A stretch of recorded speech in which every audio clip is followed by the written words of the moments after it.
senior lawyer and will deliver lecture on land revenue matters. You will really enjoy this lecture. He has command on his area of expertise, ex-member Punjab Bar Council, and you will see expertise which he is serving from a long period of time in this fraternity. Sir, you are most welcome here. Thank you ji, thank you. तो वो कहाँ है जो आपने वो करना है? ठीक।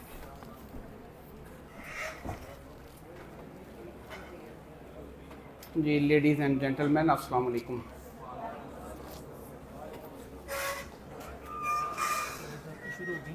हो गई है शुरू, चलो ठीक हो गई।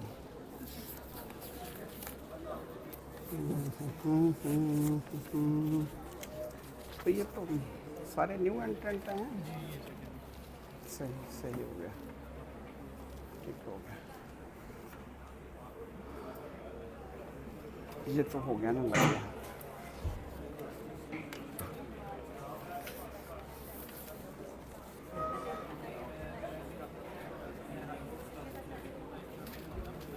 तमाम स्टूडेंट्स को मैं वेलकम करता हूँ। तो ऐसा है कि लैंड रेवेन्यू एक्ट का जो सब्जेक्ट है ये कोई डिफ़िकल्ट नहीं है, तो मैं आपको इसके कुछ फेजेस के बारे में बताऊंगा कि इसकी प्रैक्टिस के लिए कोई डिफ़िकल्टी इतनी नहीं है और it is too much easy if you know how to proceed further. There are simple matters, the revenue courts have a summary trial even without recording of the evidence, even without framing of the issues. The matter has to be decided, and which are being decided within months, not in the years. They are providing the early justice to the rural background areas, landowners, the tenants of the lands, and all the matters regarding the land we can refer in the revenue courts. Regarding ownership, inheritance, partition, ejectment suits, all the matters you can refer in the civil court and you can get early relief. First of all, there are different subjects on the land laws or the Land Revenue Act, the Colonization of the Government Land Act 1912, the Punjab Tenancy Act 1887, the Consolidation Holding Ordinance 1960, the Redemption and the Restitution of the Mortgage Land Act, and many other acts. But the relevant laws which are most important, first of all we have to see that there is a Land Revenue Act 1967. Under Land Revenue Act there is different categories of litigation. Number one, we can bifurcate into the categories. Number one is a appeal which can be filed against the orders of the assistant collector first grade or second grade or the tehsildar, which have been passed under section 42 or have been passed during the demarcation and have been passed under tenancy laws. All the appeals are competent to be filed before the learned assistant commissioner / collector.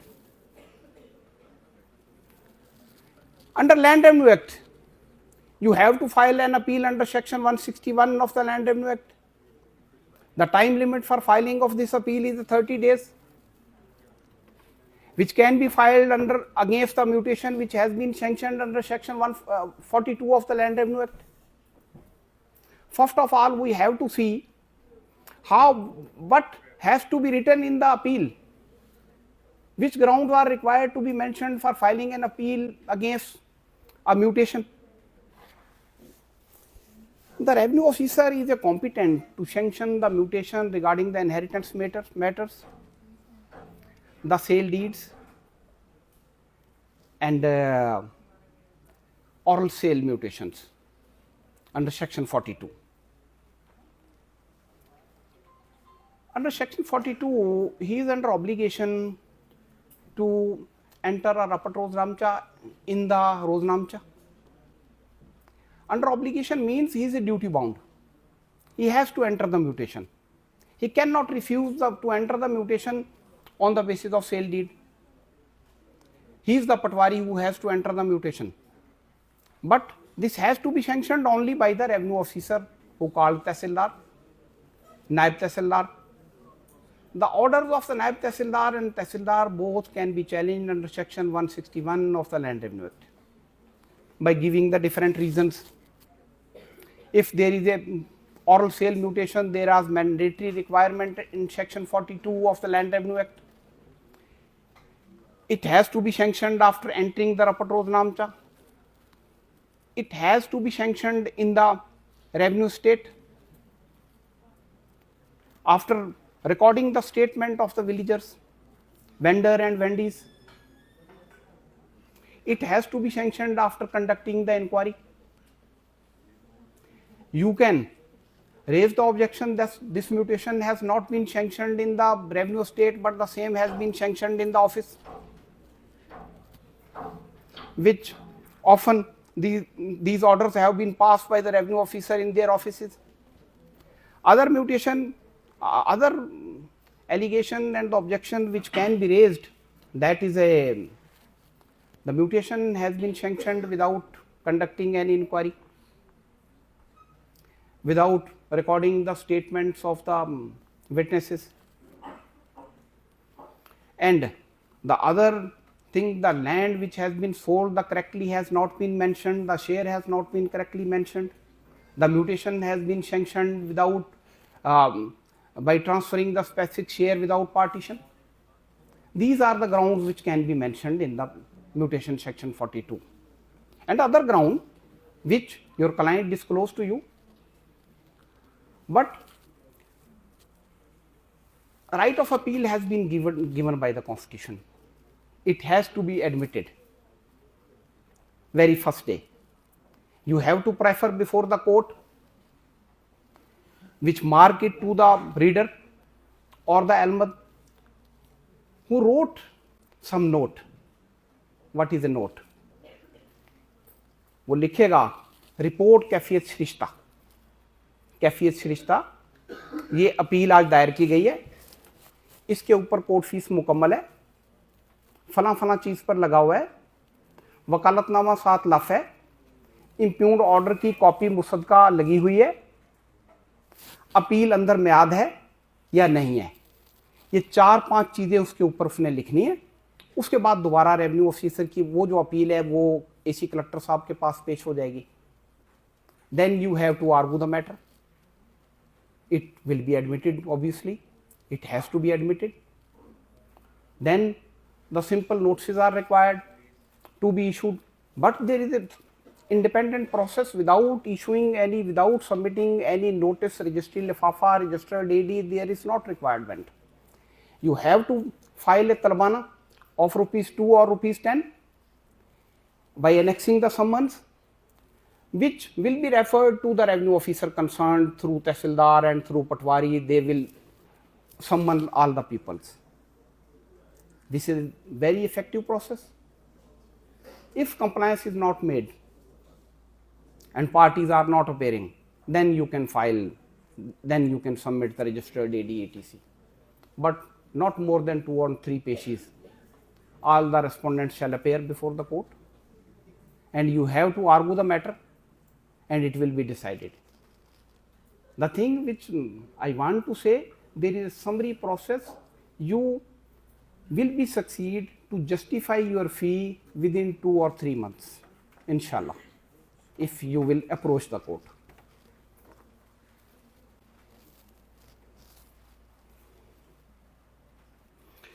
There is other category of the mutations of inheritance. Mutation of inheritance obviously has to be sanctioned by the revenue officer even after the orders of the civil court, session court or high court, even after the order of the Supreme Court. It has to be sanctioned by the revenue officer. Then it has to be sanctioned by the revenue officer. Therefore, the appeal should be filed before the revenue court. Not civil suit is not required to be filed in the inheritance matter, not at all. This is misdirection. You will not succeed to get early justice. कतन file नहीं कर रही, कोई दावा नहीं दायर करें उसके बारे में. Jurisdiction is bar. उस तमाम civil court is entertaining all the cases. Under what capacity it is entertaining. Total concept गलत है. ठीक है, ये कंसेप्ट ठीक नहीं है. There is a remedy has been available which has to be availed by the parties. तो ये है वो. फिर जैसे कभी चला आ रहा है कि नहीं जी मैटर ऑफ एविडेंस है, evidence is required to be recorded. There is a provision of evidence to be recorded by the revenue courts. तो ये हो सकता है. सारी बात समझाने का मतलब आपको ये है कि आप ये ना समझे कि रेवेन्यू बहुत बड़ा डिफिकल्ट जॉब है और ये बहुत बड़ा मसला है और क्या करेंगे कैसे नहीं करेंगे. हम करते हैं और हमें हमारे लिए बड़ा इजी है. तो आपको समझाने का मतलब ये है कि ये this is a not too difficult job. अच्छा, अब आगे मैटर सिर्फ और सिर्फ हैं आपके म्यूटेशंस के इनहेरिटेंस का है. On the basis of sale deed the mutations are being sanctioned. Now the question arises whether this mutation can be challenged before the revenue court और not. This can be challenged before the revenue court. The appeal is a competent even on the basis of mutation which has been sanctioned on the basis of the sale deed. The appeal is a competent before the assistant commissioner. There is a matter that the land has been sold more than entitlement. This fact has to be calculated by the revenue court whether the land has been sold more than entitlement or not. The matter which has been decided, which has to be decided by the revenue court, why should it be referred before the civil court? Inheritance का mutation है, supreme court ने फैसला करना है, sanction तो उसी ने करना है. तो जब सैंक्शन उसी ने करना है तो पहले ही आप उसी से ही करवाएं. आपने ढेर लगा दिया सिविल कोर्ट में केसेस का और रेवेन्यू कोर्ट्स तो डेली केसेस का फैसला कर रही होती हैं. There is no pending cases. सब लोग फारिग बैठे हैं. तो ये टोटली कंसेप्ट ठीक नहीं है. बार मतलब बताने का आपको ये है कि आप उसको अप्रोच कर सकते हैं. तो ये बात है, थोड़ी सी बात लंबी हो गई. अच्छा, तो मेरा ख्याल है म्यूटेशन की बात जो है मैंने काफ़ी डिटेल से कर दी है. अब वो मैं अर्ज कर रहा था कि सेल डीड क्यों चैलेंज हो जाएगी. देखें, सेल डीड्स में there are allegations that the land already has been sold by the different persons and we are holder of the senior sale deeds and this mutation has been sanctioned on the basis of the junior sale deed, therefore this mutation is required to be cancelled. These mutations are being cancelled by the revenue courts and matter are being referred to the sub registrar. Simple note of sub registrar is required on that sale deed that the mutation on basis of this sale deed has been cancelled. और बिलाखिर भी फर्ज करें revenue court civil court ने फैसला करना है, फिर भी उसने उसी को भेजना है कि फला फला म्यूटेशन को कैंसिल कर दें. तो ये एक इंडिपेंडेंट प्रोसेस मौजूद है, तो वो भी हो सकती है. अब रही बात उसमें एविडेंस रिकॉर्ड होने की. There is the rule 6A of the land revenue rules 1968 which providing the matter can be referred for recording of the evidence by any court, even by the learned assistant commissioner, learned additional commissioner revenue or the learned member board of revenue. The matter can be referred for recording of evidence and after recording of the evidence by the tehsildar, the matter again will be referred to the court and on the basis of that evidence the matter will be decided. तो कहने का मतलब ये है कि वो आप उसको रेफर कर सकते हैं वहाँ पर. तो वो जो एक सोच है कि there is intricate question and the complicated question which required the evidence, therefore the matter should be referred to the civil court. I think this is not to extent, this is not a correct thinking ना, this is thing. अब mutation की बात मेरे ख्याल होगी. मैं ये सोच रहा था कि any question on the basis of the mutation, अगर कोई सवाल आपका है ना इस बुनियाद पे इंतकाल के बारे में, वो बता दें. फिर नेक्स्ट सब्जेक्ट पार्टीशन का करते हैं, फिर उसको डिस्कस करेंगे.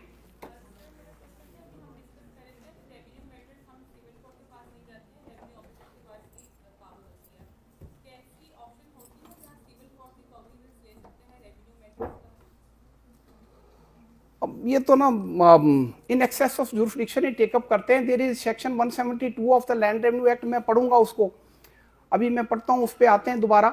लेकिन there is no jurisdiction at all.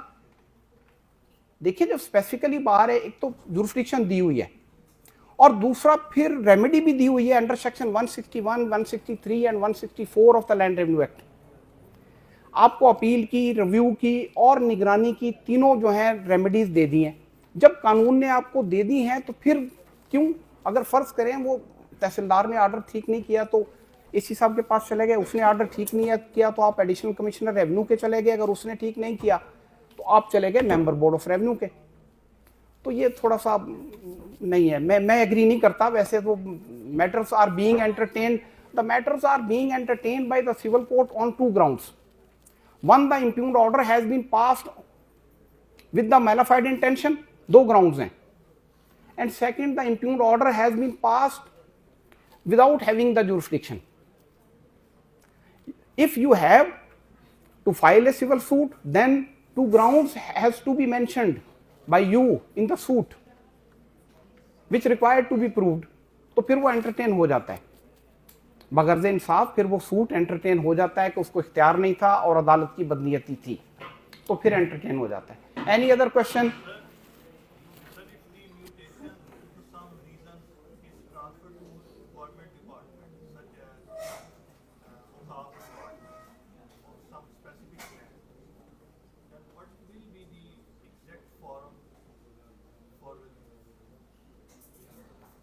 Question is a complicated. Again, please repeat this question, please. हाँ, ऐसे ठीक रहेगा।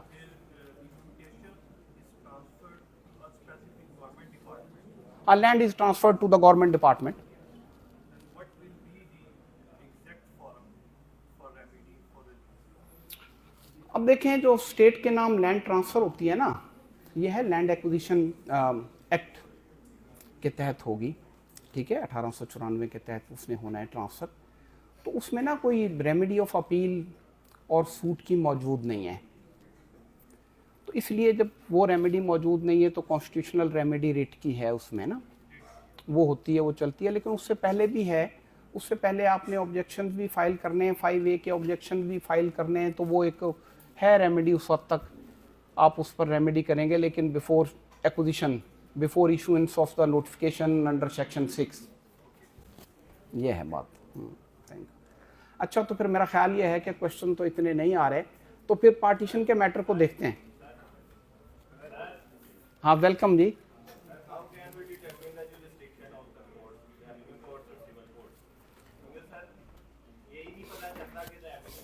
अच्छा सर, हाँ हाँ,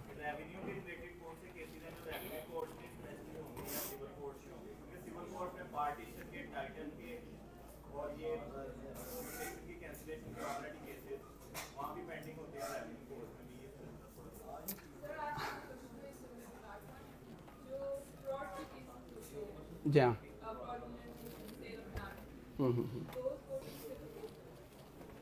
ठीक है, दोनों सवालों का जवाब दे देते हैं।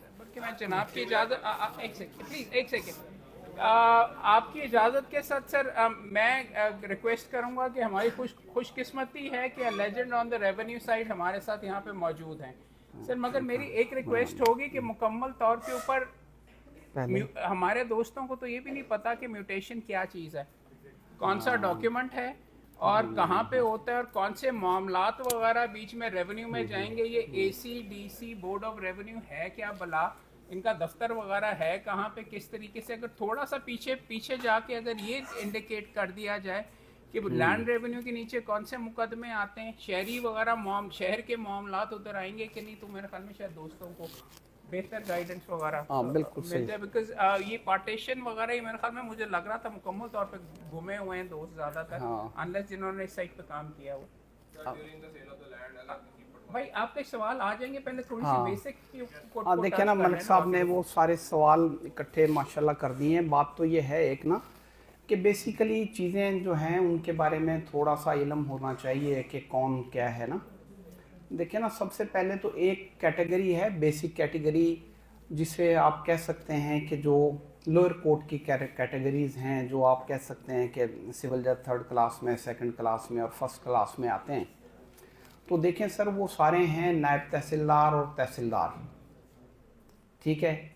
वो फर्स्ट कोर्ट है जहाँ पर पहली दफ़ा मैटर जो है वो जा रहा होता है, ओरिजिनल एक किस्म की जुरिस्डिक्शन म्यूटेशन की और पार्टीशन की, जहाँ से कोई प्रोसीडिंग इनिशिएट होनी है वो उनके पास है। सेल के म्यूटेशन भी उन्होंने एंटर करने, कोई म्यूटेशन का रिव्यू वगैरह है वो भी उन्होंने करना है। अब उसके बाद जो है पार्टीशन भी उन्होंने करनी है। इवन जितने भी मैटर्स हैं ना पंजाब टेनेंसी एक्ट 1887 के तहत, वो all suits for ejectment are required to be filed before the tehsildar. ठीक हो गया, ये एक स्टेज हो गई ना। पहले तो सर फर्स्ट स्टेज सारी की सारी देही जमीन जो है अर्बन लैंड इसके अंदर आती है कि नहीं वगैरह, ये अगर लाहौर शहर की कोई के मामलात वगैरह हैं वो रेवेन्यू वालों के पास जाएंगे, शहरों वाले के दूसरी प्रॉपर्टीज वगैरह दूसरे फोरम्स के पास जाएंगे। अब देखें लैंड रेवेन्यू एक्ट जो है ना जी, ये अप्लाई करता है लैंड्स के बारे में है, ठीक हो गया। अब सवाल ये पैदा होता है कि लैंड्स के मैटर्स कौन कौन से हैं। ये लैंड्स ही हैं जिन पर हाउस कंस्ट्रक्ट हो जाते हैं। अब सवाल ये पैदा होता है कि कब उसकी नेचर चेंज होगी या जुरिस्डिक्शन कब बार होगी उसकी। अब फर्ज करें एक जुरिस्डिक्शन देखते हैं। एक जुरिस्डिक्शन है डिमार्केशन ऑफ लैंड, ठीक है। अब एक क्वेश्चन पैदा हुआ कि who will demarcate the land, whether the land falls within definition of the land, this piece of portion falls within the definition of land। इसमें बड़ा क्लियर है, हाँ कर दूं, इसमें बड़ा क्लियर है कि you require the demarcation by identifications of the boundaries of the khasra number। Your requirement is only to determine the boundaries of the khasra number। This is the matter ना। इसके लिए जाना है ना आपने कि जनाब मुझे बताया जाए कि ये जो खसरा नंबर है 305 खसरा नंबर है, इसकी हदूद कहाँ कहाँ पर आती है, ठीक है। अब क्वेश्चन है कि कौन करेगा। The khasra number has been created by the revenue officer. The khasra number has the record of the aks shajara is made by the revenue officer। The record of this khasra number is kept in the record room of the revenue record,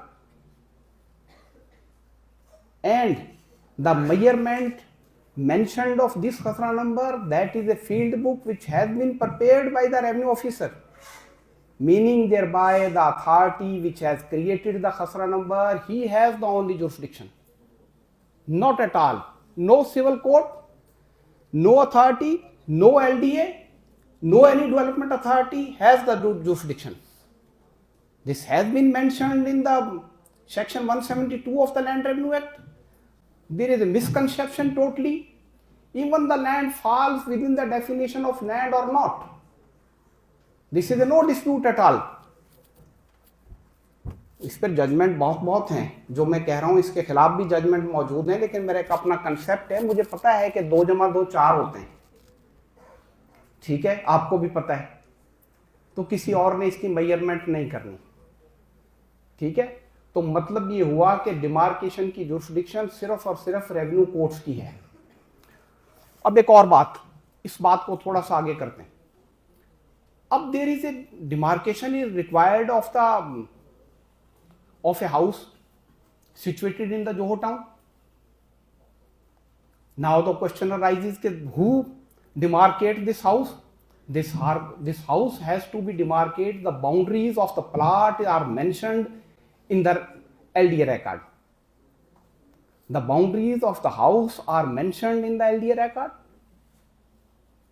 They will tell you what is the actual measurement of this plot। They have jurisdiction, but if the LDA required the demarcation of the khasra number, then the LDA has no jurisdiction at all, no, not at all। Any development authority has no jurisdiction at all, even this is a constructed area। If the demarcation boundaries, identification of the boundaries of the khasra number are required, then the only revenue officer is a competent. तो मेरा ख्याल है demarcation पे clear हो गई जी। जनाब की आगे चलते हैं। जनाब की इजाजत से मैं सिर्फ ये पूछना चाहूंगा कि आप हाथ खड़ा करके बताएं कि आप में से कितने दोस्तों को पता है कि खसरा नंबर क्या चीज होती है? नहीं सर, जनाब जो वेरी राइट, कर रहे हैं हाँ हाँ ये बात है। खसरा नंबर, खतूनी, खेवट, अक्षजरा वगैरह। मेरी थोड़ी सी रिक्वेस्ट होगी अपने दोस्त से कि आपको, मेरे ख्याल में आपके चेहरों से कम से कम मुझे ये लग रहा है कि खसरा, खतूनी, खेवट सारे के सारे सर पे से गुजर रहे हैं। तो ये वाली मेरी रिक्वेस्ट होगी कि सर जरा पहले इनको ये बता दिया जाए कि तमाम जो ज़मीनें वगैरह हैं वो टुकड़ों में मुख्तस कर दी हैं, और उनके जो टुकड़े हैं उनके नाम किसी को क्या किस तरीके से किया जाता है, वो टर्म्स अगर एक्सप्लेन किया जाए तो फिर मेरे ख्याल में खुसर भी शायद इसीलिए हो रही है। अच्छा लो भी gentleman, your kind attention is required. मेरा ख्याल ये है मलक साहब के सवाल से ना मेरे लेक्चर की डायरेक्शन बेहतर हो गई है, बल्कि मैं समझता हूँ कि ये ज़्यादा ज़रूरत थी इस चीज़ की तो मैं वो क्लियर करता हूँ। ये बड़ा अच्छा रेलेवेंट क्वेश्चन है। देखें बात यह है, मैं ना एक डॉक्यूमेंट लाया हूँ। देखें इसे कहते हैं नकल रजिस्टर हकदारान, ठीक है ना, ये आपको पता है ना, फर्दें जारी होती हैं।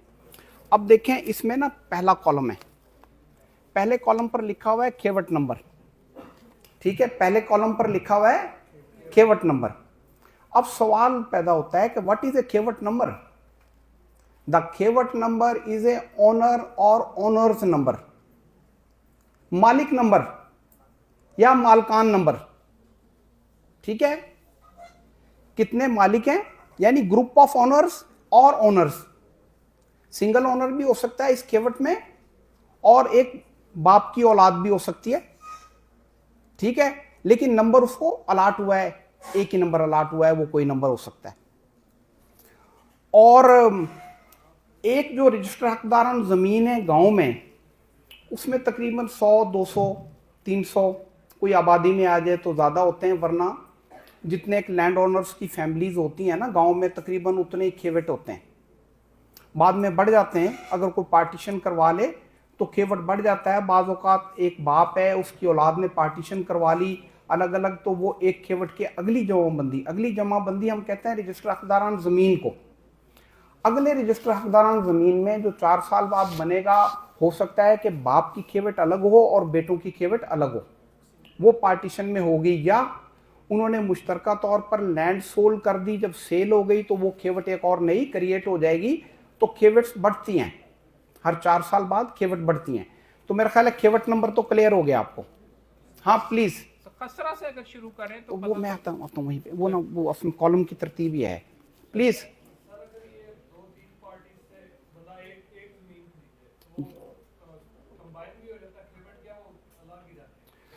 With the consent of all land owners, जब भी आप परचेज करेंगे ना, आपका खेवट अलग हो जाएगा। जब आप एक को शेयर से परचेज करेंगे फिर नहीं होगा, फिर you have to step in shoe in the your vendor, ठीक है, ये होगा। अच्छा मेरा ख्याल है खेवट क्लियर हो गया। अब कॉलम नंबर 2 है इसका कॉलम नंबर 2 जो है ना जी, उस पर लिखा हुआ है नंबर खतौनी काश्तकार। देखें पहले कॉलम में लिखा हुआ था नंबर खेवट मालिक, और दूसरे पर लिखा हुआ है नंबर खतौनी काश्तकार। अब ये जो दूसरे पर लिखा हुआ है ना, ये है टेनेंट नंबर, ये टेनेंट नंबर है, यानी कि मज़ारा नंबर, काश्तकार नंबर, मज़ारा नंबर। ये आमतौर पर एक आदमी होता है। एक खेवट में ना 6-7 लोग फर्ज करें मालिक हैं, तो देखें इस बंदे ने मज़ारा वो रखा हुआ है, उस बंदे ने मज़ारा वो रखा हुआ है ना, तो एक खेवट में खतौनी इसलिए ज़्यादा होती हैं। ठीक हो गया ना, खेवट तो एक होती है, खेवट के आगे खतौनीज काफ़ी होती हैं। खतौनी का मतलब टेनेंट नंबर है, उसकी वजह है कि बाज़ औक़ात खसरे होते हैं, तो कोई 2 खसरा नंबरान पर काबज़ है, कोई 4 पर काबज़ है, लेकिन ये टेनेंट नंबर है, मज़ारा नंबर है, ये याद रखिएगा, ठीक है। इसका ओनरशिप से कोई ताल्लुक बज़ाहिर नहीं है। अगर टेनेंट खुद बीच पे काश्त कर रहा हो तो क्या उसको खतौनी नंबर मिलता है? हाँ, अगर मालिक खुद काश्त कर रहा हो तो उसको भी खतौनी नंबर मिल जाता है। अगर वो जुज़वी तौर पे रकबा काश्त कर रहा हो ना, तो उसको भी खतौनी नंबर अलग अलाट होता है। बल्कि हर मालिक का खतौनी नंबर इसलिए भी लग जाता है कि जो कॉलम है ना, इसका कॉलम नंबर है 4, कॉलम नंबर 4 है, कॉलम नंबर 4 है, वो नाम काश्तकार मा अहवाल लिखा हुआ है। ये जो बड़ा कॉलम है ना, ये बड़ा कॉलम सेंटर में, इसमें लिखा हुआ है नाम काश्तकार मा अहवाल। नाम काश्तकार मा अहवाल का मतलब है कि he is a pattadar, he is a tenant at will, ठीक है जी, ही इज ए मॉर्गेजी, इसकी नेचर लिखनी है उन्होंने, और ही इज ए हिस्सेदार, ही में भी हिस्सेदार। अब हिस्सेदार है तो फिर उसको भी खतौनी नंबर लगा हुआ है। फिर बाद औकात इसमें लिखा होता है बदस्तूर, लफज बदस्तूर, बदस्तूर means the person who is a owner in the ownership column, he is the cultivating the land, that's why the word बदस्तूर हैज बीन यूज्ड। ठीक हो गया, इसका मतलब ये हुआ मालक मजार है। आमतौर पे the land which is not being cultivated, that land reflect the बदस्तूर और मकबूजा मालकान। खाना नंबर 4 कहेगा मकबूजा मालकान या लफज बदस्तूर, मीनिंग देयर बाय मकबूजा मालकान टेनेंट जो लैंड बंजर है या दैट इज आबादी, वो तो कोई काश्त तो नहीं ना कर रहा, तो वो बदस्तूर लिख देते हैं उसको, या उसको लिख देते हैं वो कि मकबूजा मालकान है, उसमें एंट्री नहीं होती। अब आ जाते हैं खसरा नंबर पर। Khasra number is a portion of land, khasra number is a portion of land which created at the time of the settlement, at the time of creation of record, at the time of correction through settlement। 2 time हो गए। 3 at the time of consolidation holding ordinance। Under consolidation holding ordinance मतलब कहने का उर्दू में इस्तेमाल के दौरान खसरा नया बनता है, कार्रवाई इस्तेमाल के दौरान नया खसरा बनता है, या कार्रवाई बंदोबस्त के दौरान। ये सेटलमेंट का लफ्ज़ काफ़ी जगह पर यूज़ हो रहा है, लिहाजा जो उर्दू का लफ्ज़ है वो ज़रा याद रखिएगा। बंदोबस्त के दौरान खसरा नंबर तब्दील हो सकता है या इस्तेमाल की कार्रवाई के दौरान, वरना कभी खसरा नंबर तब्दील नहीं होगा। अगर आपने कोई लैंड ट्रेस करनी है तो खेवट नंबर हर 4 साल बाद तब्दील हो जाता है, खतौनी नंबर बदलती रहती है मज़ारों के साथ साथ, खसरा नंबर कभी चेंज नहीं होता। तो आपने खसरा नंबरान से ट्रेस करना होता है। जो ये रजिस्टर हकदारान ज़मीन है, जो इसके 2 पेजेस हैं ना, वो इंडेक्स के होते हैं ना, 2-4 पेजेस। वो जो 2-4 पेजेस इंडेक्स के हैं ना, उसके ऊपर तलाश करने के लिए मालकान के नाम से नहीं तलाश करते, वो उन्होंने सारे खसरे लिखे हुए हैं, उनके सामने खतौनी नंबर लिखी हुई है, ठीक है। वो फौरी तौर पर पेज खोलते हैं, वो खसरा नंबर से उसको ट्रेस कर लेते हैं कि ही इज द पर्सन और दिस इज द खेवट। वो शुरू के 2 पेज इसलिए लगे होते हैं उसमें। तो खसरा नंबर के बारे में अब आमतौर पे ये 8 कनाल का खसरा नंबर होता है हर विलेज में। ये 9-13 का भी होता है, 9 कनाल 13 मरला का भी, और ये 10 कनाल और 15 मरला के खसरा नंबरान भी हैं। अब सवाल ये पैदा हुआ कि ये क्यों है, ऐसे क्यों है। देखें, जो है ना colonisation of the government land act 1912, इसके तहत जो भी लैंड आई और जो डेवलप हुई, जो चकूक बने, उसमें तमाम में मेजरमेंट उन्होंने 8 कनाल की रखी है, 8 कनाल की रखी है उसमें। इससे पहले वो थे कि जिसे हम गट्ठा कहते हैं या कर्म कहते हैं, कर्म की लंबाई कहीं पर 5 फुट है, कहीं पर 5.5 फुट है। उन्होंने 5.5 फुट के हिसाब से 8 कनाल रखा था, तो लिहाजा अब उसको मेजरमेंट हम करते हैं। एक जो आपको ये तो क्लियर होगा शायद, वो भी बता देता हूँ मैं, मेजरमेंट करनी होती है कर्म से।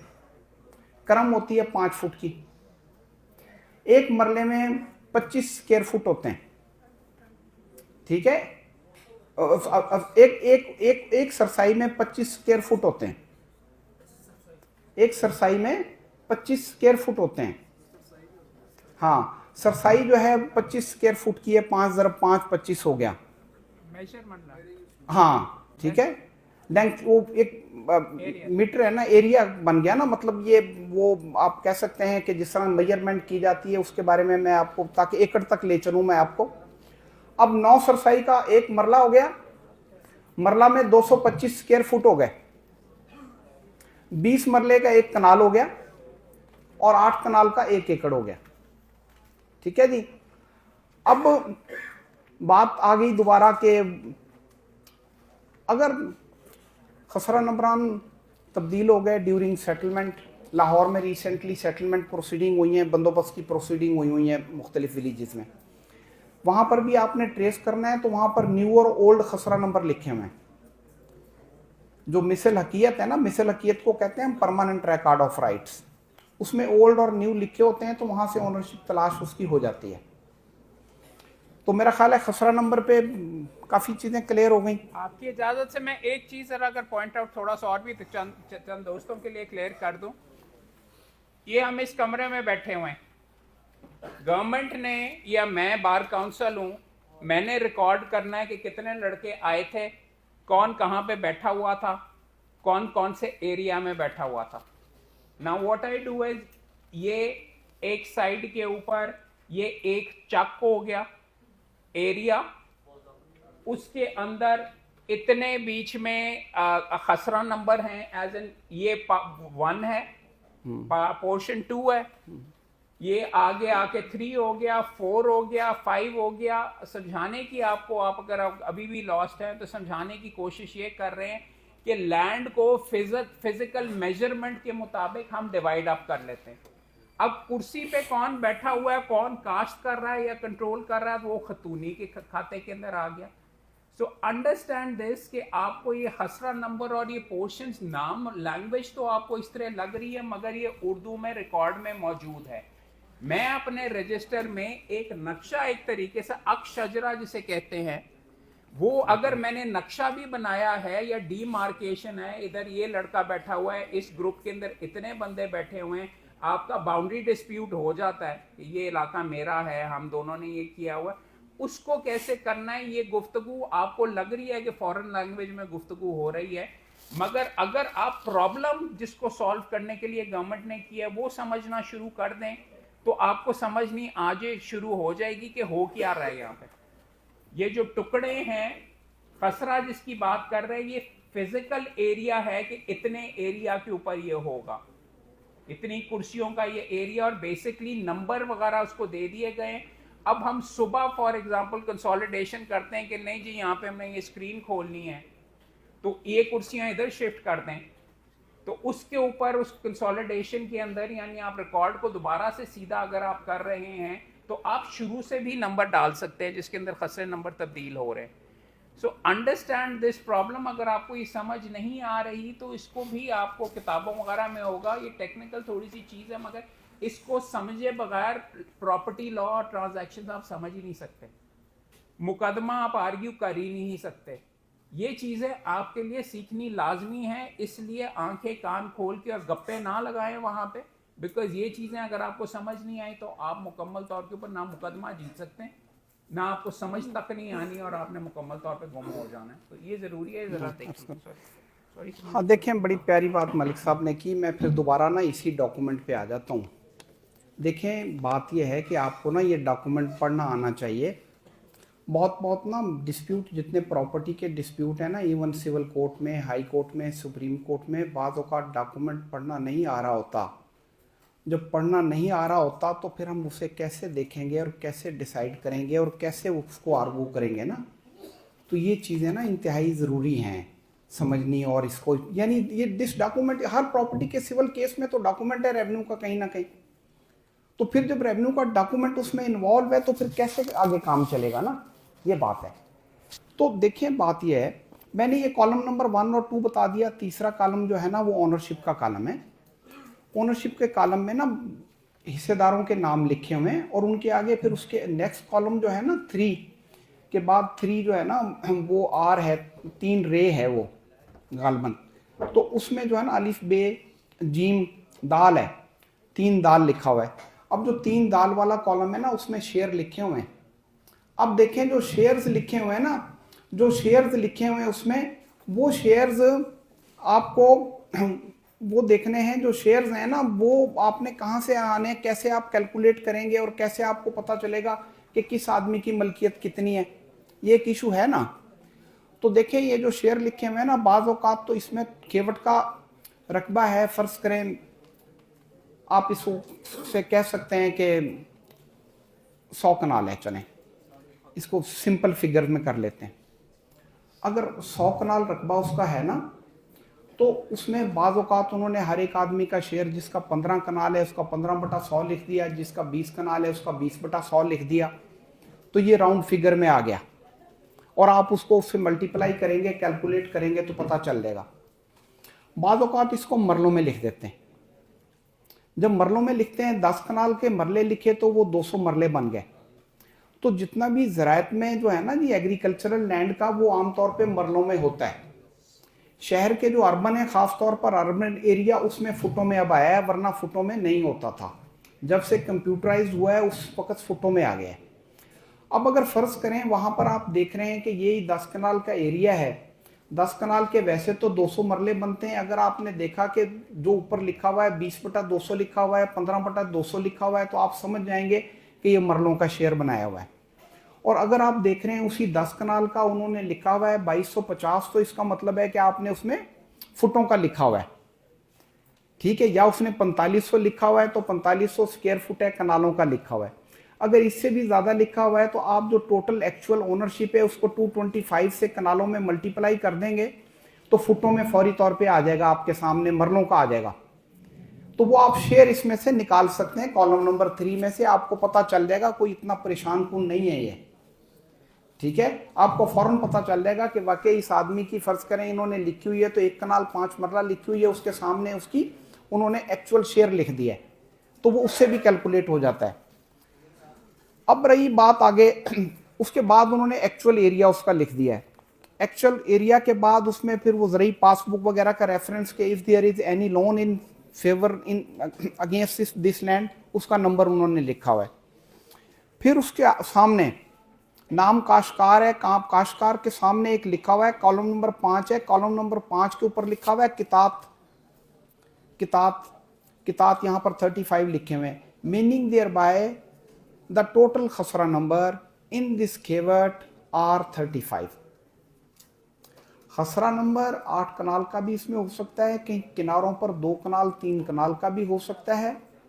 कोई ज़रूरी नहीं है कि सारे खसरा नंबर 8 कनाल के ही हों, लेकिन 95% खसरा नंबर 8 कनाल के होते हैं।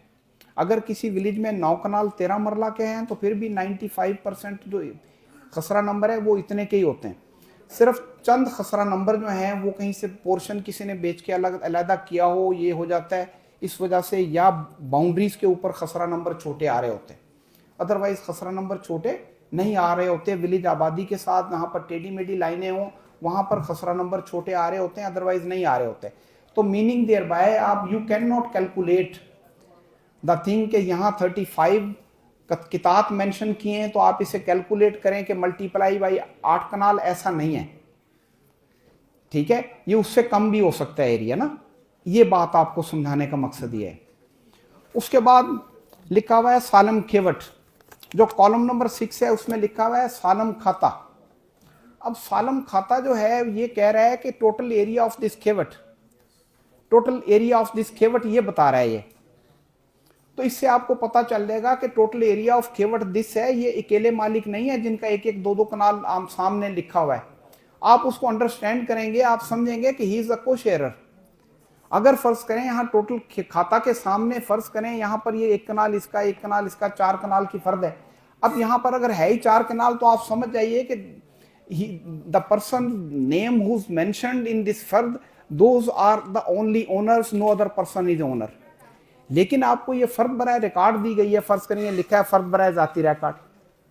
इससे आप फौरी तौर पर समझे कि नहीं, यहाँ पर पढ़ें आप, कॉलम नंबर इसका 6 पढ़ना है आपने, आपको फौरी तौर पर पता लगेगा कि he is not independent and individual owner, there are other co-sharers and he is also co-sharer and he is not entitled to sell the land with specific khasra number. ये भी बात आप समझ लेंगे at the time of execution of the sale deed. ये आपको बात पता होना चाहिए, इसको फर्द को पढ़ने से पता चलेगा आपको इस बात का।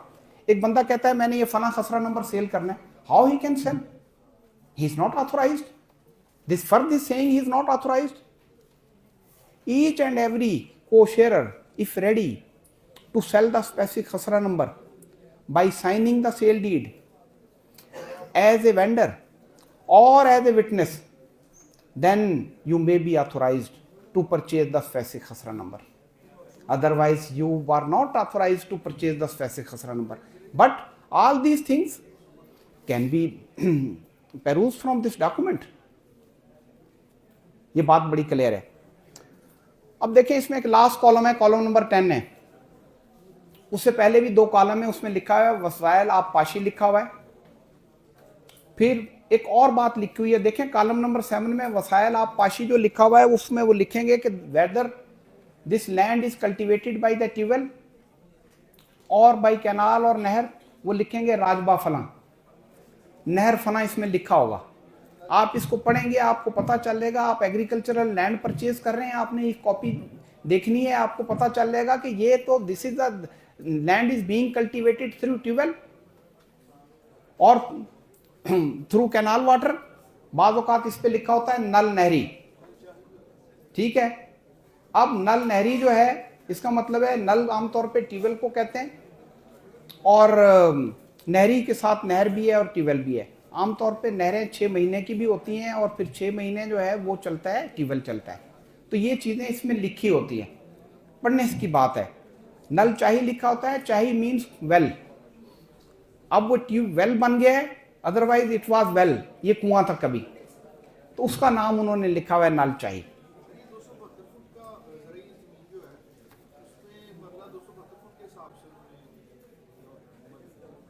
अब देखें मैं वो भी अर्ज कर दूं, मेरे फादिल दोस्त ने एक क्वेश्चन पूछा है कि वो मरला 272 फुट का होता है। देखें मरला 225 का भी होता है, 272 का भी होता है। अब देखें ये 1947 से पहले की मेजरमेंट्स हैं, कोई नई मेजरमेंट्स क्रिएट नहीं हुई। लाहौर में बादशाही मस्जिद जहां पे लाहौर में है, इससे पहले लाहौर इधर था, ठीक है, और इसके बाद शेखुपुरा शुरू हो जाता था। अब जब लाहौर इधर था तो शेखुपुरा की मेजरमेंट 272 मरला की थी, लाहौर की उस वक्त भी 225 मरला की थी, 225 स्क्वायर फुट फी मरला। वो आज भी वही है और आइंदा भी वही है। तो ईच एंड एवरी जो है ना हर जगह पर नहीं है। यहां से शेखपुरा से आगे तक सारा 272 है, इधर से साहिवाल तक सारा 225 है। तो ये बात 1947 में भी लिखी हुई है और उसमें जो जंतरीज हैं उनमें ये बात लिखी है, बल्कि लैंड रिकॉर्ड मैनुअल में ये बात मेंशन्ड है। सर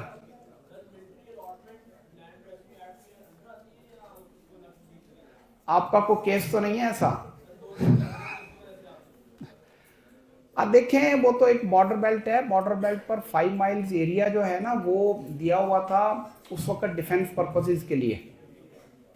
तो वो 5 माइल बेल्ट जो है ना इंडिया के साथ साथ सिर्फ वो दी हुई थी। उस वक्त तो सारा लैंड था और बैरन थी। अब आहिस्ता आहिस्ता डेवलप भी होगी और लैंड की कीमत भी बढ़ गई है, तो वो उनके कंट्रोल में है। अलॉटमेंट तो फिर भी रेवेन्यू डिपार्टमेंट ही कर रहा होता है।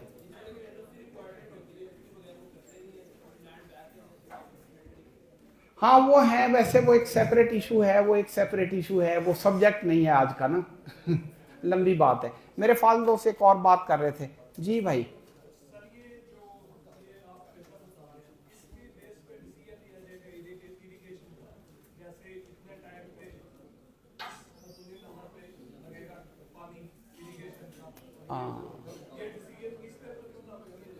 देखें ये तो इंटाइटलमेंट सर्टिफिकेट है, मलकियत का सबूत है ये, ठीक है, और मलकियत का सबूत है और डॉक्यूमेंट ऑफ टाइटल भी यही है, ठीक है। वो भी कंसेप्ट नहीं है ठीक है डॉक्यूमेंट ऑफ टाइटल सिर्फ सेल डीड है, ये डॉक्यूमेंट ऑफ टाइटल है।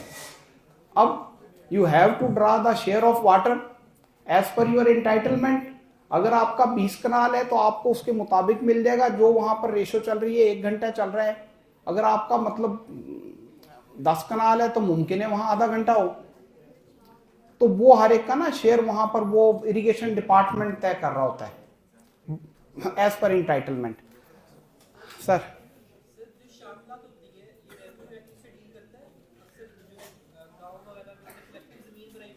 हाँ, अब देखें, मैं ये क्वेश्चन बड़ा अहम है भाई, आपके सुनने वाला क्वेश्चन है ये जो फादिल दोस्त ने किया है ये बहुत इंपॉर्टेंट बात की है।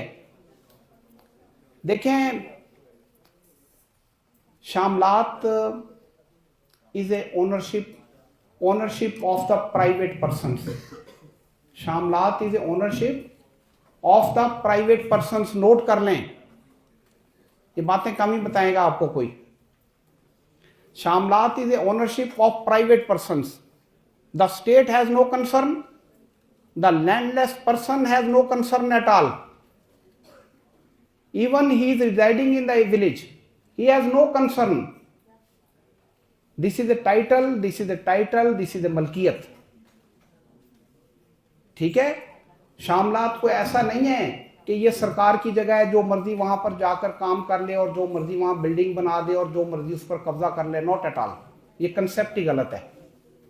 ठीक है, और कहां पे लिखा है ये जब भी शामलात जिस विलेज में मौजूद है उसमें इसका अलहदा खेवट है, जो सेपरेट खेवट है उसमें लिखा हुआ है कि हसब रसद खेवट मालकान। दोबारा बताता हूं मैं आपको लफ्ज, हसबे रसद खेवट मालकान, meaning there by the person who is a owner of, just like for example the person who is a owner of the 100 canal in this village, he will be entitled of the 6 canal of Shamlat land as a owner. The person who is a owner of 200 canal, he will be the owner of Shamlat 12 canal. Meaning thereby the Shamlat is also ownership. There are many misconceptions, but there should not be any misconception. Any other question? एक और बता दूं मैं आपको शामलात के बारे में related. जो आबादी देह है ना जी, that is a different thing. आबादी देह में लैंडलेस आदमी मौजूद होता है जिसका मलकियत नहीं है, जो वहां पर बैठते हैं आबादी देह में उनको वो उठाते नहीं है, वो without having any sale deed and without having any document of the title, they are residing there, they are residing there since long, and the owner and the houses are being transferred on the basis of the stamp papers only. ठीक है, title is not being transferred but the possession is being transferred. ये बात है। हाँ जी देखें, फिलहाल बिलाखर तो आपको फर्द ही चाहिए जी। देखें, रजिस्ट्री तो आपने करवानी है, अगर आप म्यूटेशन भी सैंक्शन करवा लेंगे, the mutation is being sanctioned bye the revenue officer after recording the statement of the parties, and he is writing an order on the mutation, and the sale deed is also executed by the same officer. वही तहसीलदार जो है वही सब registrar होता है एक capacity में, दूसरी कैपेसिटी में ही is a revenue officer. The fees are totally being paid, both fees are paying, the fees are equal, the fees of stamp paper and the other fees are equal, but the sale deed is reflecting all the terms and conditions regarding the sale, but the oral sale mutation is not reflecting all terms and conditions. This is the difference. अच्छा, अब मेरा ख्याल है partition का एक matter है, उस पर आ जाएं। हाँ, टाइम तो काफ़ी हो गया वैसे आपको, क्योंकि वो फिर तवज्जो कम हो जाती है ज़्यादा लंबा लेक्चर हो जाए तो। सर अच्छा, मेरा ख्याल ये है कि मैं पार्टीशन पे आपको कुछ अर्ज कर दूं ना। देखें, पार्टीशन जो है ना अब दो तरह की है। एक तो पार्टीशन है कि आपने घर की करवानी है। पार्टीशन क्या होती है सर?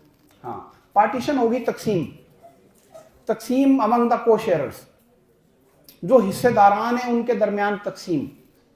किसी का हिस्सा किसी प्रॉपर्टी में ज़्यादा हो सकता है, किसी का कम हो सकता है, और वो चाहते हैं कि उनको सेपरेट पोर्शन एलोकेट कर लिया जाए, उनका नाम इस रजिस्टर हकदारान में एज ए कोशेयर रिफ्लेक्ट ना हो, या उनका ओनरशिप का सर्टिफिकेट अलहदा हो विद द एक्चुअल मेजरमेंट्स के इस आदमी का पोर्शन इतना आता है, उसकी ये एक्चुअल मेजरमेंट है। This is a partition. ठीक है, अब मैं आता हूं पहले घर की पार्टीशन पर ना। देखें, घर की पार्टीशन के लिए तो ठीक है, आपने ना एक सिविल सूट फाइल करना है, और वो घर ऐसा है कि जिसमें आपने कैलकुलेशंस होनी है, लोकल कमीशन के ज़रिए कैलकुलेशन होनी है, प्रॉपर्टी डीलर्स के ज़रिए असेसमेंट होनी है, फिर आपने उसकी कैलकुलेशन फर्स्ट फ्लोर की, सेकंड फ्लोर की, थर्ड फ्लोर की भी करनी है, फिर आपने उसमें कैलकुलेशंस करनी है कि वो कैसे कैसे इसकी डिवीजन हो सकती है, कि या इसको डिमोलिश ही करना पड़ेगा, इसका कोई हल नहीं है, या इसकी ऑप्शन करनी पड़ेगी, ये उसकी एक प्रपोजल हो जाती है। ये तो एक हाउस की पार्टीशन है। लेकिन अब बाज़ औक़ात आपने ना लैंड की पार्टीशन करनी है। अब लैंड में क्या है, लैंड ऐसा है कि उसमें कुछ घर बने हुए हैं और कुछ लैंड खाली है। ठीक है जी सॉरी। अब सवाल ये पैदा होता है कि who will conduct this partition, which court has jurisdiction. पहला क्वेश्चन तो ये। देखें, अगर फर्ज करें 4 कोशेयर हैं, एक बड़ा भाई था, उसने अपनी जगह में घर बना लिया, जो छोटा भाई है ना उसको खाली जगह दे दी है। अब उसकी बिलाखिर तकसीम होनी है। अगर कोई ऐसा डिस्प्यूट नहीं है कि इस मकान में मेरा हिस्सा है, तो फिर इसका मतलब है मकान की तकसीम की जरूरत नहीं पड़ रही, घर को गिराने की या फरोख्त करने की जरूरत नहीं पड़ रही। अब अगर नहीं पड़ रही तो फिर बड़ा आसान तकसीम है। जिन्होंने घर बनाया है उतना एरिया, उतना कनाल उसका दे दिया, को खाली दे दिया, बाकी 2-4 मरले घर के दे दिए, उसके पास चला गया। जो खाली जगह है वो बाकी तकसीम होनी है, वो मिलनी है उनको जिन्होंने कुछ तामीरात नहीं की। कौन करेगा? फर्ज करें हम इसको सिविल सूट फाइल कर देते हैं और मकान की डिवीजन रिक्वायर्ड नहीं है, हाउस की डिवीजन, कंस्ट्रक्टेड हाउस की डिवीजन रिक्वायर्ड नहीं है, but the houses are also part of this portion which is required to be partition. The matter will be referred by the revenue to the revenue officer by the civil court, who will give the actual demarcation of the total area and the measurement, and after giving the measurement he will propose the partition, accompany with the local commission। कोई भी civil जज साहब किसी भी ज़रई रकबे की तकसीम नहीं करवा सकते जब तक पटवारी साथ ना हो या रेवेन्यू ऑफिसर साथ ना हो। पॉसिबल नहीं है, मुमकिन नहीं है। ना लोकल कमीशन के पास कोई रिकॉर्ड है, ना सिविल कोर्ट के पास कोई रिकॉर्ड है, और ना ही एक्चुअल मेजरमेंट है। हाँ, अगर कोई डिस्प्यूट मेजरमेंट्स में नहीं है तो फिर पार्टीशन हो सकती है, फिर तो खानगी तकसीम भी हो सकती है जिसे हम कहते हैं फैमिली पार्टीशन, फिर तो वो भी हो सकती है, फिर तो डिस्प्यूट नहीं है। तो लेकिन अगर there is some constructed area, even then the you can file an application for partition before the revenue officer.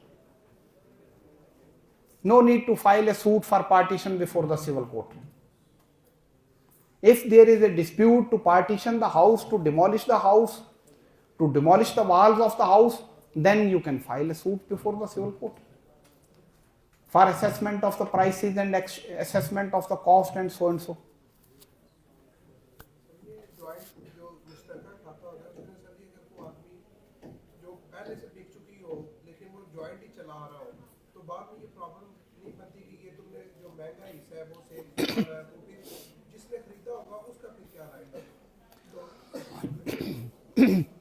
ये है एक कॉम्प्लिकेटेड क्वेश्चन। देखें, ऐसा है कि the land has been sold by one co-sharer, the land which has been sold by one co-sharer, he also handed over the possession to the vendee, and Wendy took over the possession and constructed their own something. This land already was in hissedari possession of that person, who sold this thing. This हिस्सेदारी possession is also mentioned in the cultivation column, often mentioned in the cultivation column. और तमाम जो old revenue record है उसमें तमाम में हिस्सेदारी कब्जा तमाम हिस्सेदारों का तहरीर है। हाँ, हर एक का नाम और उसमें जो जहाँ पर है ना खतौनी नंबर, और खतौनी नंबर के आगे जो लिखा हुआ है कि ये नुमान हिस्सेदार बदरिया मगारा फतेह मोहम्मद, ये लिखा हुआ है उसमें, उससे पता चल रहा होता है पिछली जमाबंदी आय से, रजिस्ट्रारदारान ज़मीन से कि ये किसका कब्जा पुराना था इस पे। और फिर जब पार्टीशन होनी है तो possession has to be kept in view.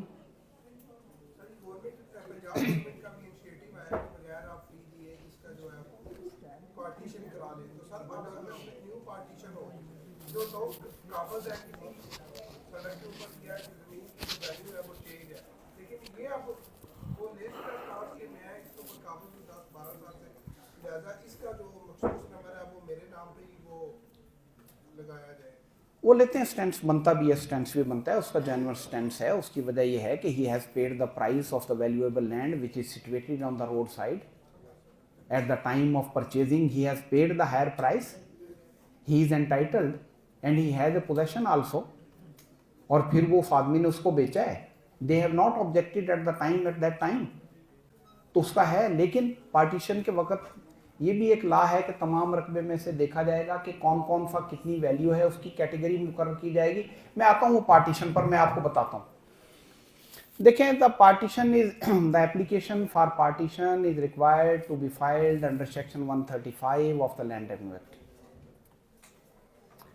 by impleading all the co-sharers as a respondent. The application can be filed by one co-sharer or more than one co-sharer, but you have to implead all the co-sharers as respondent.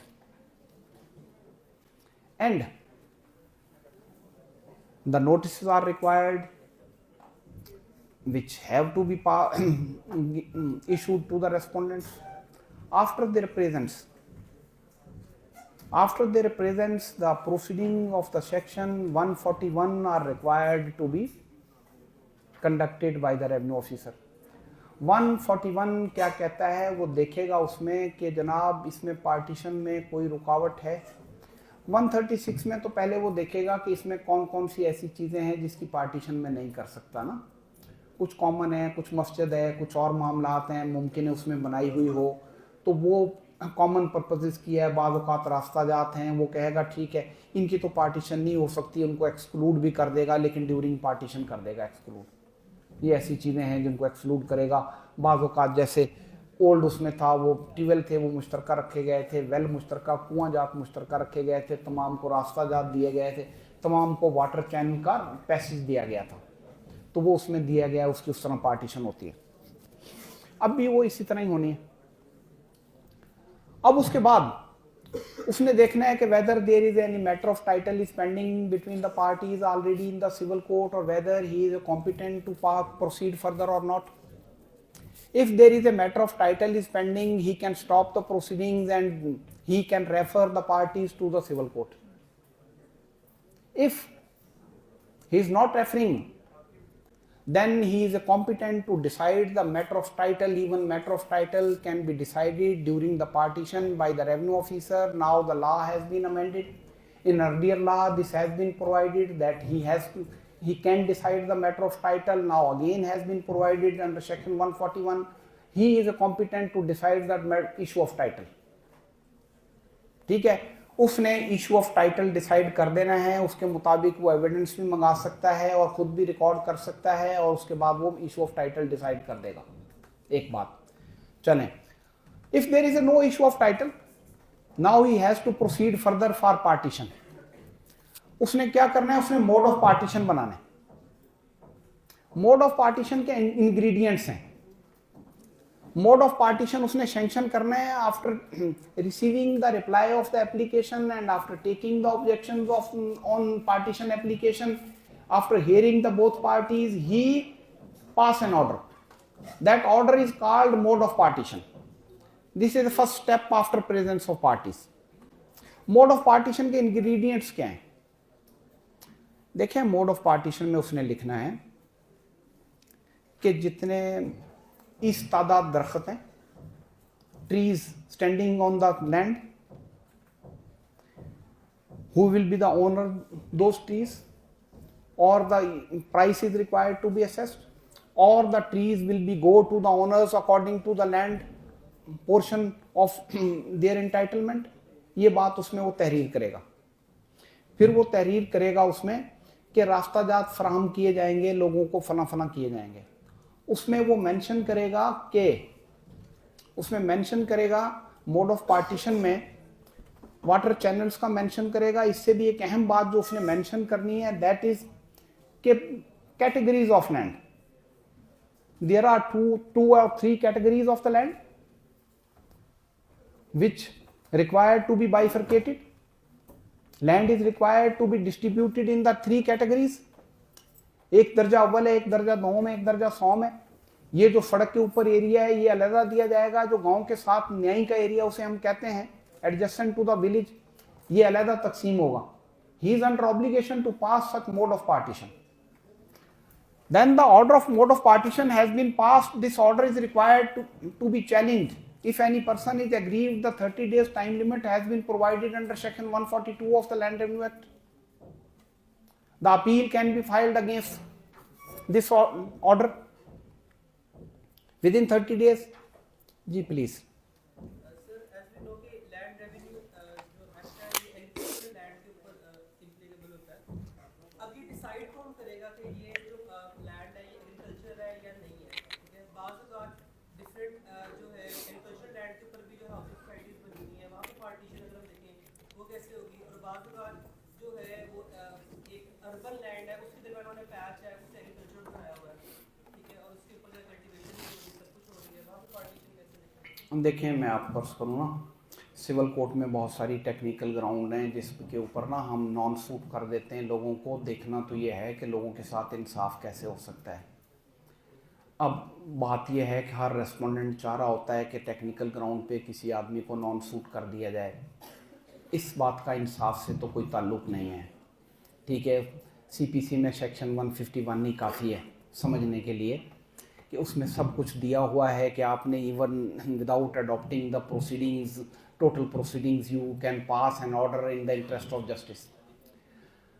देखें, मैंने अर्ज़ कर दिया कि जब किसी house की constructed area की बाइफरकेशन अगर होनी है ना, तो फिर सिविल कोर्ट में उसकी रिक्वायरमेंट है। Otherwise all land can be partitioned even comprising on the society area. If it has to be divided into the canals and the marlas, it has to be divided by the revenue officer and can be divided after sanction of the mode of partition. There are categories of the land. ये ज़रई area है, इतना area इसमें कीमती है, इसका 1 एकड़ के 2 एकड़ दिए जाएंगे जो सड़क के ऊपर है, 1 कनाल के 2 कनाल दिए जाएंगे, बकिया जो है एरिया में तकसीम होगा। और बल्कि ऐसा होगा कि सड़क के ऊपर 10 कनाल है, ये 5 को शेयरर्स हैं, यहाँ पर हर एक को 2-2 कनाल मिलेगा, बाकी जो एरिया है उसको अलग तकसीम होगा। This is not a difficult job ना, ये बात है, ये कोई मसला नहीं। अच्छा, तो सेक्शन 142 हो गया, उसमें अपील हो गई। फ़र्ज़ करें किसी ने अपील फाइल कर दी मोड ऑफ पार्टीशन के खिलाफ, it will be decided and till the decision of the case the matter will be automatically will be stayed. But after disposal of this matter, the matter will be decided by the revenue officer. अब revenue officer जो है उसने नक्शाजात बनाने के लिए पटवारी हल्का से कहना है नक्शाजात, these are not maps, नक्शाजात आ रहे चार्ट, टेबल कह सकते हैं आप इसको, टेबल अलिफ, टेबल बी, टेबल सी, ये चार्ट है। इसमें लिखेगा, पहला टेबल है, टेबल नक्शा अलिफ उसे हम कहते हैं, उसमें लिखेगा total area and the share of the each co-sharer by mentioning the area in canals etc. वो नक्शा अलिफ बन गया। अब नक्शा बे में दोबारा नाम लिखेगा, तमाम का एरिया लिखेगा, फिर आगे लिखेगा कि इसके पोजेशन में इतना एरिया है, इसके पास इतना ज्यादा है, इतना कम है। आगे लिखेगा इसके पास जो है ना जी बंजर कम है या आबाद रकबा कम है, फिर लिखेगा वो कि उसमें जो है ना रूरल एरिया उसके पास कम है या अर्बन कम है, वो लिखेगा। दिस इज ए नक्शा बे। अब नक्शा जीम क्या है? नक्शा जीम is a equal to order, is a equal to order. उसमें वो लिखेगा कि फला फला कोशेयर्स है, मैं इनको जो है उसके सामने एक कॉलम बनाएगा, वो लिखेगा, उसके बाद दूसरा कॉलम सामने आएगा, उस सामने के कॉलम में वो लिखेगा इसी किस्म, इसी तरह ये कॉलम होगा, दूसरा ये कॉलम होगा, इस कॉलम में लिखेगा कि फला फला खसरा नंबर विद एरिया, मैं ये फला फला को एलोकेट कर रहा हूं। After preparation of the Naksha Alif Be Jim, he will put the case for objections of both parties. अब फिक्स कर दिया केस उसने for objection of all the parties, उसके ऊपर अगर किसी का ऑब्जेक्शन है तो ठीक है, otherwise the order he will pass the final order as per the measurements and the वंडाजात गिवन इन द नक्शा जीम and the partition to that extent will be completed. अब उसके बाद अब पार्टीशन हो गई, ऑर्डर हो गया, then he has to draw instrument of partition under section 145, instrument of partition, which is required to be written, the same judgment is required to be written on the stamp papers. You can say that document है सनद सुल्तानी, वो सनद सुल्तानी है, वो एक stamp के ऊपर वो सारा ऑर्डर लिख देगा, वो उसको फाइल का हिस्सा बना देगा, वो फाइल का हिस्सा बन गया। Then the proceeding for possession under section 146 are required, दफा 146 में उसके बाद वो कब्जों के ऑर्डर कर देगा और वो उसके मुताबिक कब्जादात दिलवाएगा। तो ये पार्टीशन इस तरह जो है वो कंप्लीट हो जाएगी। तो ये मैं ये समझता हूँ कि जहाँ पर कोई हाउस वगैरह और उसकी नहीं होनी ना, कोई तकसीम घर की नहीं होनी, तो वो तमाम जहाँ पर भी खसरा और खेवट और इन्वॉल्व है ना, वहाँ पर रेवेन्यू ऑफिसर नहीं करनी है। इवन द सिविल जज has to refer the matter to the revenue officer. वो वंडाजात बना के दे रहा होता है, फिर उसके ऊपर ऑर्डर कर देते हैं, then subsequently the revenue officer has to implement the same order. These are the thing. काफ़ी हो गया जी वैसे। आपके अगर कोई क्वेश्चंस हैं प्लीज रेफरी। हाँ, क्योंकि 1 घंटा हो गया तो मेरा ख्याल है आप भी थक गए होंगे। तो 2 ही मैटर हुए हैं फिलहाल, तो एक म्यूटेशन के बारे में हो गया अपील्स का, और एक जो है ना ये पार्टीशन का हो गया। वैसे तो ये बड़ा लंबा सब्जेक्ट है। एक बात मैं बता दूं आपको जो रह गई है, मैं समझता हूँ वो ज़रूरी है बतानी ना। देखिए सेक्शन 172 जो है ना लैंड रेवेन्यू एक्ट का, वो बड़ा क्लियर कर रहा है, वो बड़ा क्लियर ये कर रहा है कि jurisdiction of the civil court is specifically barred।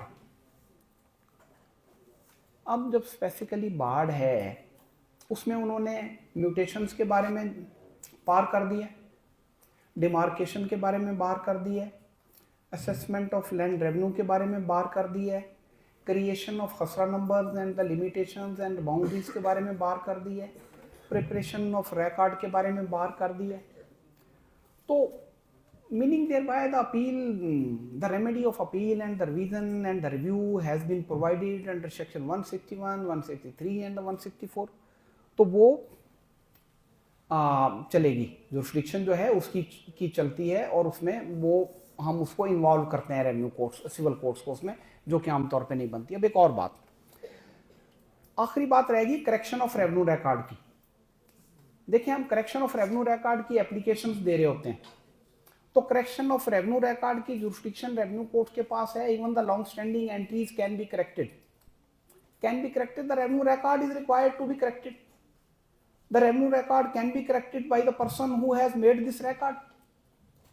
He know what is a deficiency in this record and what is a mistake in there in. तो वो कोई ऐसा इशू नहीं है ना, ये बात है। तो और कोई सवाल बताइए फिर। हाँ जी, काफी ये केस जब कंप्यूटराइज हो गया तो जो पुराने मालकान थे वो ही दोबारा शो हो जाते हैं कि वो जब सेल भी किया, इवन के केस देखा है कि लोगों को उधर घर भी बने हुए हैं, 60-70 एकड़ को जमीन है, कब्जा है उनके पास, लेकिन वो जो पुराना रिकॉर्ड था जो जिस तरह कंप्यूटराइज हुआ, तो जिसने उसे 100 साल पहले सेल की थी वो सारी जमीन टोटल उसके नाम। हाँ, ये बहुत बड़ी डेफिशिएंसी है इनके लेवल पे, रेवेन्यू डिपार्टमेंट्स के लेवल पे। देखें this document is required to be prepared after every 4 years, after mentioning the names of the new land owners. It has to be made after, it has to be prepared after every 4 years। फिर अब इनके नाम मालकान के कहाँ हैं? मालकान के नाम ये दिए हुए हैं लास्ट कॉलम में, ठीक है। वहां से बंदा पढ़ेगा कि अच्छा ये फला बंदा जिसका नाम लिखा हुआ है, यहाँ पर नुमान लिखा हुआ है, इसने फला आदमी को लैंड ये सेल कर दिया, ठीक है। ये चल रहा है, ये नहीं होना चाहिए, लेकिन उससे ट्रेस हो जाता है। उसने वो पटवारी ने इंतकालात का रेफरेंस दिया होता है इनके सामने, सबके सामने।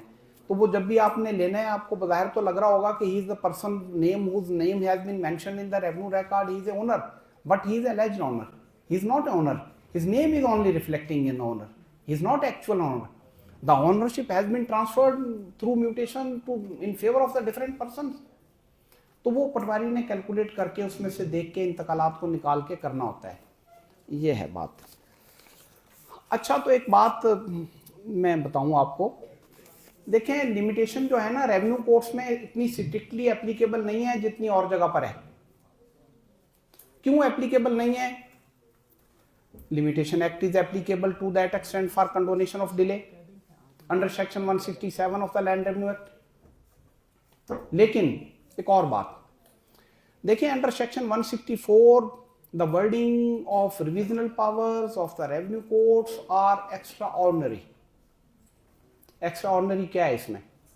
उसमें कहा हुआ है the revenue officer is a competent to call for the record of any case pending or disposed of by any revenue officer। अब इस वर्डिंग में उन्होंने कह दिया पेंडिंग खत तहसीलदार के पास है तो उसको कमिश्नर बुला ले या एमबीआर बुला ले, तो ये बात कह दी उन्होंने। टाइम लिमिट उसमें लिखा नहीं, उन्होंने कह दिया डिसाइडेड और pending. When there is no time limit, how we can impose the time limit? In the interest of justice, the revenue courts are competent to provide the justice. Limitation has been given 90 days for filing of the petition under a revision petition, but that is on the motion of the parties, not as a suo motu proceedings. Even then, the application, you have filed an application that can be entertained, and he is legally competent to entertain that. Even the time barred, he can decide in the interest of justice. That's why there is a wisdom is behind this wording. So the aggrieved person should not be debarred from getting the justice। ये बात है, इसलिए इसमें लिखा हुआ है। इसमें यानी बहुत गुंजाइश है, लिमिटेशन नहीं है सिविल रेवेन्यू कोर्ट्स में, इतनी स्ट्रिक्टली एप्लीकेबल नहीं है। अगर आपका मैटर है तो आप उसको हल करवा सकते हैं। हालांकि लिमिटेशन एक्ट कहते हैं कि जहां पे लिमिटेशन स्पेसिफिक नहीं है वहां पे 6 इयर्स होगी। It has to, this is a special statute, it has to be seen according to this wording। The Honorable High Court cannot entertain after 90 days, but the member board of revenue is a competent. This matter has been clarified by the 4 judges of the Supreme Court in PLD 1985 SC 208। उन्होंने कहा है कि this is if the limitation has not been mentioned in the provision, how we can impose this? तो बहरहाल इसमें बहुत चीजें clear हैं। तो एनी अदर क्वेश्चन भाई?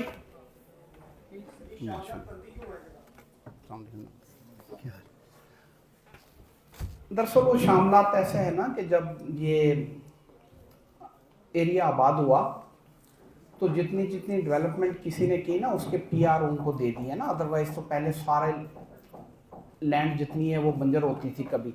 अब वक्त के साथ साथ 100 साल पहले इतना रकबा आबाद नहीं था, देहात में मौजूद होता था। लेकिन शामलात को बाद औकात कॉमन पर्पसेस के लिए रखा गया, लेकिन रखा गया in the ownership of land owners. That is not a state land, that is not a land of the provincial government और central government. The central government और provincial government has no concern at all with the shamlat land. ये बात। Thank you भाई, बहुत शुक्रिया जी आपका, बहुत शुक्रिया।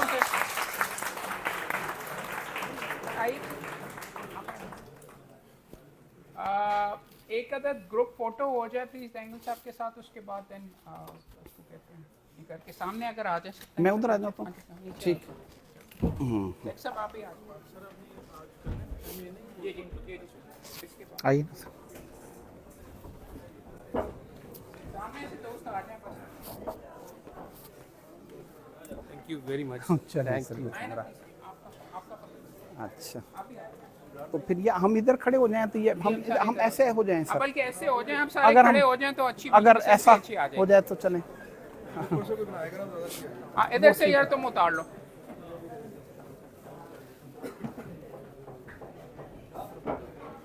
नदीम साहब आपकी भी आ सकती है वैसे।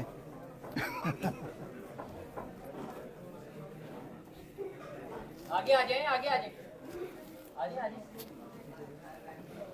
माशा कर ले।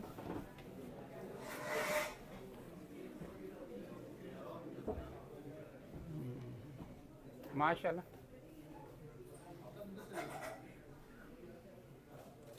थैंक यू, शुक्रिया sir, huge honour for us sir. अल्लाह सर, आपका शुक्रिया है सर, आपने दोबारा भी बीच में दिया। मैं आपको किताब पकड़ी हो लाना, तो किताब पकड़ना, इधर से पकड़ वो सब ठीक है। आप खैरियत से हैं, आप किसी से ठीक। लो सर, सर बहुत शुक्रिया जी आप। हाँ ये साथ नहीं मिलेगा मुझे। ये माइक किसका है? ये मैं कर लेता हूँ। ओके थैंक यू साहब से माइक ले लो यार। ये भाई बता दो कल के लेक्चर जो है ना वो एक तो कल के लेक्चर्स आप प्लीज अनाउंस कर लीजिए। और यार अभी प्लीज सेटल डाउन, आपके ब्रीफ छोटे से ही आपके लिए लेक्चर्स हैं दो, एक प्रैक्टिकल ट्रेनिंग हम बीच में आपको करवाएंगे आपकी इजाज़त के साथ सर, और एक सेक्रेटरी साहब से हमने बीच में रिक्वेस्ट की है कि वो यहाँ पे आके आपने लाइसेंस हासिल कैसे करना है, और अगर आपको कोई मसले वगैरह आ रहे हैं सेकंड इंटीमेशन और उसके बारे में तो वो आप यहाँ पे सवाल कर सकते हैं। प्लीज़ दो सेकंड के लिए बैठिए। जस्ट थोड़ी देर के लिए, जैसे वो अहमद साहब ने कहा है, आप बैठिए और जो कल की लेक्चर है वो आप आपको ग्रुप में जो है वो डिस्कशन भी शेयर करें।